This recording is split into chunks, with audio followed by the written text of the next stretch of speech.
विजय वडेट्टीवार ने बीजेपी और नीतीश रानी पर तीखा हमला बोला है। उन्होंने कहा कि बिना जहरीले विचारों के बीजेपी का कमल नहीं खिलता है। वडेट्टीवार ने बीड़ जिले की स्वच्छता को लेकर भी बयान दिया। उनका कहना था कि अगर बीड़ को स्वच्छ बनाना है तो सिर्फ बयानबाजी से काम नहीं चलेगा। इसके लिए मंत्री का इस्तीफा लेना होगा और अजित पवार को यह दिखाना होगा कि वह बीड़ की जनता के प्रति कितने ईमानदार है। वक्फ बोर्ड पर भी वडेट्टीवार ने अपनी बात रखी। उन्होंने कहा कि पिछले 15 सालों से इस बोर्ड का क्या काम रहा है और अब हमें आरोप नहीं बल्कि गड़बड़ की असल वजह जाननी चाहिए। उन्होंने ये भी कहा कि कुछ लोग वक्फ बोर्ड के तत्कालीन चेयरमैन पर एनओसी देने के लिए दबाव डाल रहे थे। स्थानीय स्वशासन चुनाव पर वडेट्टीवार ने कहा कि सरकार के प्रति जनता में नाराजगी है और यह सरकार जनमानस की सरकार नहीं है। उन्होंने दावा किया कि चुनाव के लिए वे पूरी तरह से तैयार है और लोग अब शासकों का इंतजार कर रहे हैं। चंद्रकांत पाटिल और उद्धव ठाकरे की मुलाकात पर वडेट्टीवार ने कहा कि यह एक वैचारिक लड़ाई है, न कि व्यक्तिगत। उनका यह भी कहना था कि अब हमें शादी में पिस्तौल और चाकू लेकर नहीं जाना चाहिए और एक दूसरे से बात करने में कोई समस्या नहीं होनी चाहिए। राजस्व विभाग के फैसले पर वडेट्टीवार ने कहा कि ऐसे फैसले पहले भी हो चुके हैं, लेकिन जब तक सरकार सख्त रुख नहीं अपनाती तब तक इसे लागू करना मुश्किल होता है। उदय सामंत पर वडेट्टीवार ने कहा कि उदय सामंत को उनकी बातें बुरी लगी, इसलिए उन्होंने उन पर आरोप लगाया कि वह देवेंद्र फडणवीस से मिले थे। वडेट्टीवार ने नीतीश रानी को धार्मिक विभाजन फैलाने का जिम्मेदार ठहराया।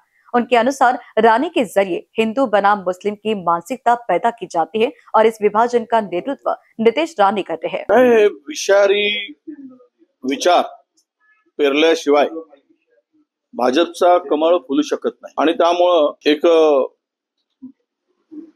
स्पेशल फोर्स अशा विचारांच्या लोकांची तयार केली आणि त्यांच्या मुखातून असे विचार बाहेर काढलं जातं आणि त्या भरोशावर हिंदू विरुद्ध मुसलमान तयार करून मतासाठी दोन धर्मामध्ये भांडणं लावण्याचं काम करणारी फळी भारतीय जनता पक्षाने तयार केली। त्याचे नितेश राणे कदाचित प्रमुख असतात। ज्यांनी केलाय त्यांच्यावर पहिले लावा ना। कालच त्यांच्या सत्तेतील आमदारांनी डीपीटीसी मधून 70 कोटी रुपयाची बोगस बिलं काढल्याचा आरोप केला, काम न करता। आता किती मोठी यादी आहे भ्रष्टाचाराची बीड जिल्ह्यात। म्हणून बीड जिल्ह्याला स्वच्छ करायचं असेल तर बोलून होणार नाही, तर कृती करून व्हावं लागेल आणि त्याची सुरुवात मंत्र्यांचा राजीनामा घेऊन करावं लागेल, तर तुमच्या बोलण्याला अर्थ राहील। तुम्ही बीड जिल्ह्यातील जनतेशी प्रामाणिक आहात ते तुम्हाला दाखवता येईल। 15 वर्ष झाले तुम्ही काय करताय? वक्फ बोर्डाच्या जमिनी वक्फ बोर्डाकडे आहे, शासकीय माणूस त्याच्यावर नियंत्रण ठेवतोय। सरकारचा प्रतिनिधी त्याचा सीओ असतो, चीफ ऑफिसर असतो, चीफ एक्झिक्युटिव्ह ऑफिसर सीओ असतो। त्यावेळेस तुम्हाला 15 वर्षापासून ही बुद्धी सुचली नाही का? आणि केवळ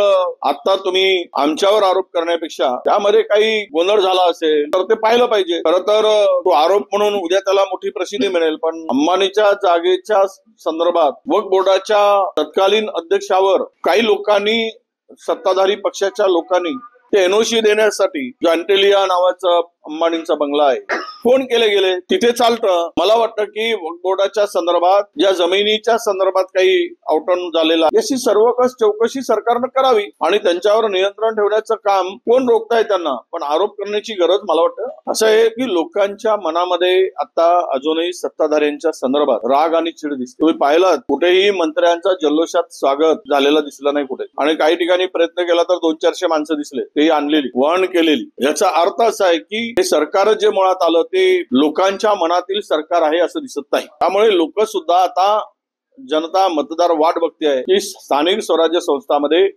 सत्ताधाऱ्यांची जिरवू। म्हणूनच आता ही कोर्टात तारीख पे तारीख चालली आहे। त्यांच्याकडे सत्ता आहे, सत्तेच्या भरोशावर वाटेल ते आम्ही करू असा जो काही त्यांची भूमिका आहे। मग कोर्टातून त्यांनी सांगितलं की महिन्याभरात आम्ही निकाल लावून घेऊ आमची सरकार आल्यानंतर। मागचे 2.5 महिने गेलेत, आताचे 4 महिने गेले, का निकाल लागत नाही? का तारीखवर तारीख चालली आहे? का ओबीसीच्या आरक्षणाचा स्थानिक स्वराज्य संस्थातील प्रश्न सुटत नाही? तर याचं उत्तर सरकारपाशी आहे। आम्ही निवडणुका झाल्या की आम्ही तयार आहोत। निवडणुकीमध्ये स्थानिक स्वराज्य संस्थांमध्ये मतदारच याची वाट पाहत आहे। पण माझं एकच मत आहे या संदर्भात की ज्या आमच्या हक्काच्या सर्व 50,000 जवळपास जागा आहेत ओबीसीच्या, सरपंचापासून तर सेवा सहकारी पासून ग्रामपंचायत, महानगरपालिका या ज्या काही संस्था आहेत त्या त्यांचा अधिकार मिळाल्याशिवाय निवडणूक घेता कामा नये, निवडणूक होऊ नये अशी आमची ठाम भूमिका। एमबीसी न्यूज के लिए रेशमा राठौड़ की रिपोर्ट।